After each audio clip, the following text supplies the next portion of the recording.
दंड विचार। जड़े अपराधी को राजा समक्ष को अणागला। राजा कौनसी अपराध लगी अति कठोर दंड दौले। से ही अपराधी को दंड देवा बेले दैवात सेठारे उपस्थित थिले राजांकर शिक्षागुरु। से पचारिले, तुमे एभली दंड देल कहीं?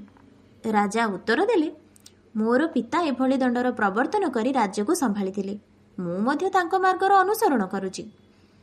एहा शुणी गुरु कहिले, किंतु मो विचार टिके भिन्न।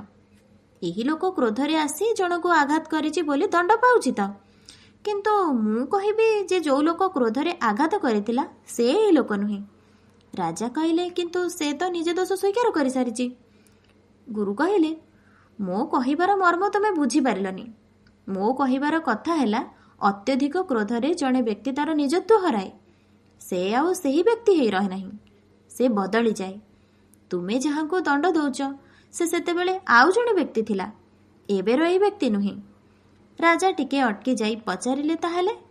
गुरु कहिले, तांको सेही विषय सचेतन करई दियो। केमिति मनीष क्रोध, ईर्षा, हिंसा आदि द्वारा क्षणिकरे बदली जाई जहाँ से करिबा कथा नुहे ताहा करि पकाए। सेही कथा जदि से बुझी पारे तेबे से निजको नियंत्रण करि पारिबो, ताहा ताकू भितरु बदलैबो। तुमे दौथुबा दंड ताहा करि पारिबोनी।